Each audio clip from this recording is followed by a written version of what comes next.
It's Week 11 of the National Football League. And we're going to look here at wideout A.J. Brown, who's closing in on 1,000 yards receiving on the year. It's the Eagles and the Commanders under the lights on Thursday night. EA Sports coverage of the National Football League is on the air. With Charles Davis, I'm Brandon Gaudin. And Charles, you look at this Eagles team as they enter play here. They come in playing pretty good football. Winners of 4 of their last 6 games. And going back through the tape, I thought they looked pretty good last week. It was a solid win, a comprehensive win. But meanwhile, for the visiting Commanders, they come in the midst of a pretty bad stretch here. Losers of 5 straight. So many different reasons teams hit the losing skids, but the best way out of it, something has to happen positive early in the game.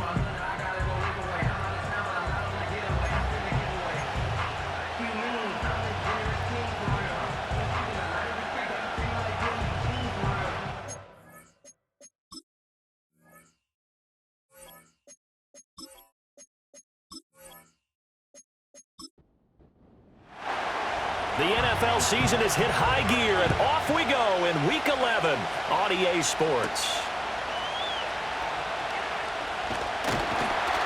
And they'll get him down inside the 30 at the 27.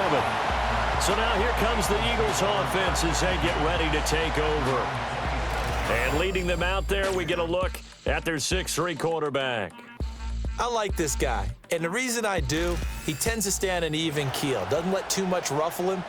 He will manage the game the way it needs to be managed, take what the defense gives him, and then he can strike at times. Had a touchdown pass. Yes, he had an interception last week, but he found a way for his team to win. Open man, that's Devontae Smith. Yeah, he's going to get a solid gain of 9 before being brought down. Second and right at a yard. Charles, Thursday night game, I think a lot of teams probably say shrink the playbook somewhat. Is that correct? I think you're right about that because you just don't have the amount of time that you have in a normal week to put in a full playbook. So as you said, you shrink the playbook, pick out the plays that work best for you. You know what else you're looking for? Who are the freshest guys coming off the last game to play on a Thursday night? Guys have a little extra pep in their step. You go to them early and often. They'll run for the first time with Saquon Barkley. And a good burst there gets him 7 up to midfield. A look there at his numbers on the ground a week ago. North of 100 yards, the 2 scores. And, you got to give a lot of credit to the O-line. We talked a lot about him, but offensive line was good too. They're obviously in sync with each other, whether it's zone blocking, power running game, no matter what. He understands how to read them and find the creases that they provide. Neutral zone infraction defense.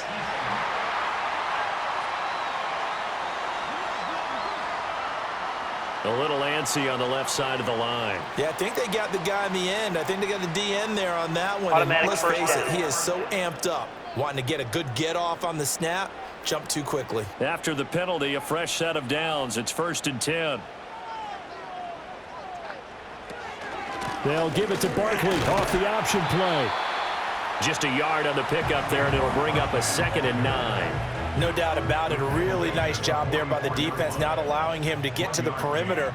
But that means your defensive ends, your outside linebackers, the guys that you pay big money to sack the quarterback, they also have to have interest in the running game as well. And they did a nice job there of holding the point of attack and not giving ground.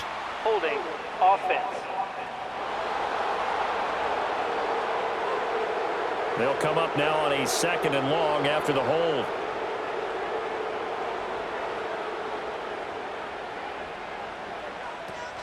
After the penalty, they go with Barkley. And he is going to be stopped cold behind the line of scrimmage. Now we'll get a stoppage here as it appears we've got an Eagle slow to get up. Well, the medical staff is going to come out here and take a look, and we will take a short break. Need something from deep in the bag of tricks here after 1st and 2nd down went backwards. It's 3rd and very long. Pickett, he'll look to throw it. This one goes out wide for Barkley.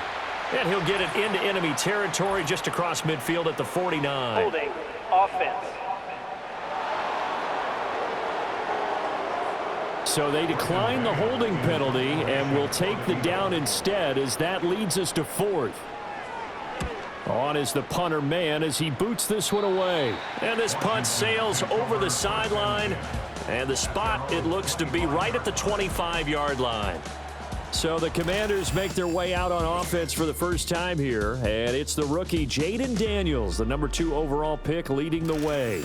There's a lot of good to watch in the game last week, wasn't there? I mean, he did throw 2 touchdown passes. That was impressive. And he's so close, isn't he? The 3 interceptions killed him and his team. That was costly. But if he just cleans that up a little bit, there's a reason for optimism with this team and this passer. And they get him down, but not before he takes it across the 40-yard line. That play going for 16 yards to start the drive, first down.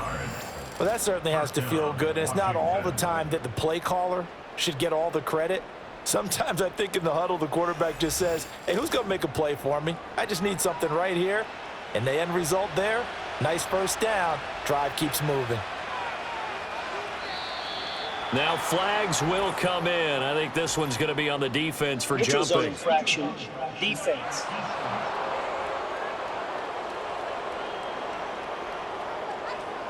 And that'll be a free 5 yards for the offense. Just like a tennis match, that's just an unforced error. Still Stay first down. alert, don't jump early, and give them free yardage. Now a chance to make that encroachment penalty really hurt. 1st and 5.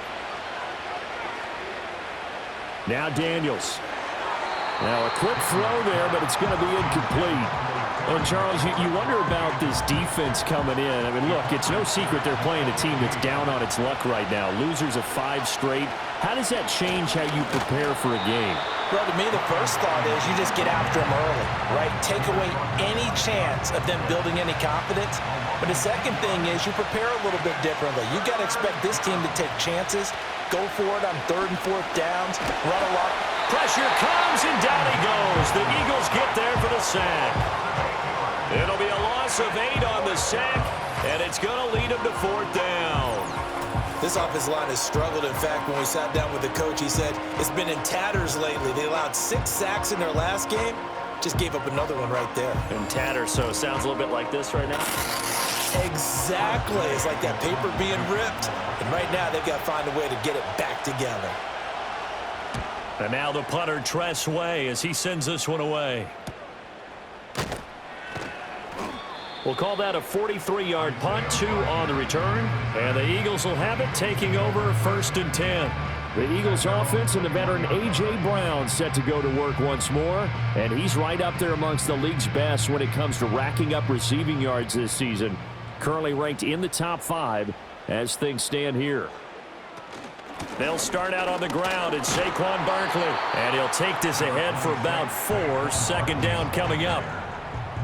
Well, on every play call, you realize it's not going to go for a touchdown. So a lot of your calls are setting things up for maybe later in the game, trying to establish the inside run with toughness now, hopefully get to the perimeter later. And let's face it, you could do worse than a 4-yard run on 1st down. Coming up here looking for 3 yards to pick up the first.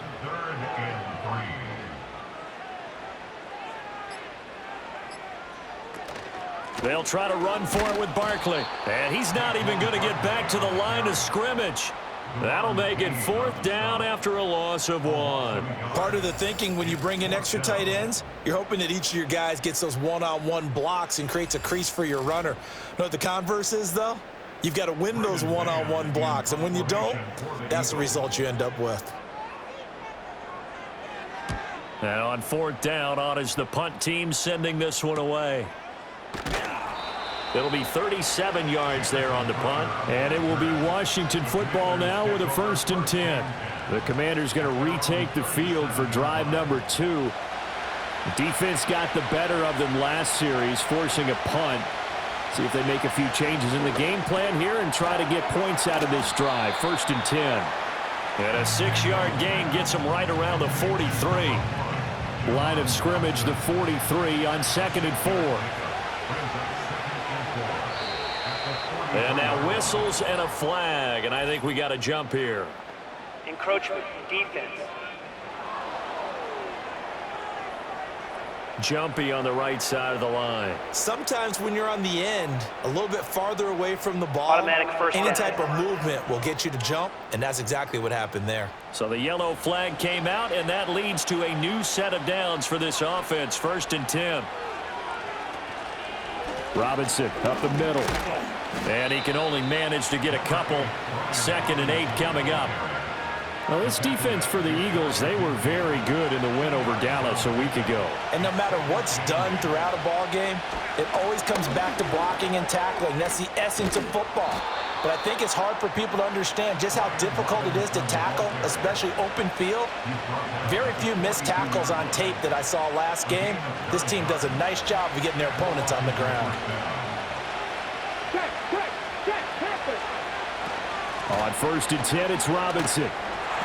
And he'll lose yardage on the play back at the 45-yard line. In there to drop him for the loss, linebacker Nakobe Dean, an outstanding play. After the loss, they'll come up 2nd and 13.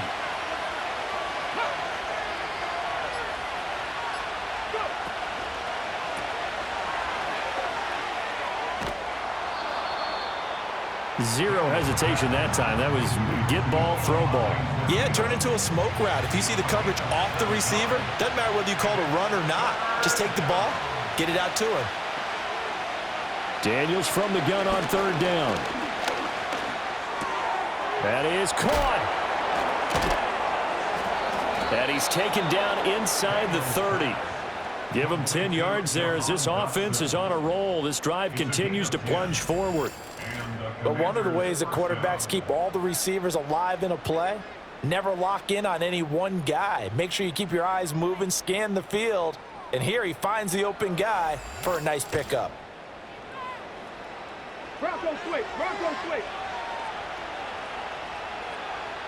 Flash, Reno. To the air goes Daniels. This is swung out to Eckler. And he'll lose yardage. Brought down at the 32. Not what they had in mind there. That's going to go as a loss of 4. Well, they tried to swing it on left into the flat, complete, but really nice open field tackling. And they played that one like a great boxer. They were on their toes on that one. They weren't back on their heels reacting to the play.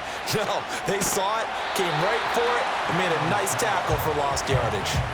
So the completion good for 7 there. And 3rd and 8 now. They'll be in search of 8 yards here as they hope to convert the 1st down. Daniels looking to throw. Target is to Dotson, and he's got him. And he'll be stopped here well short of the 1st down at the 24-yard line. So the completion gets him just a yard, and that's going to bring up a 4th down.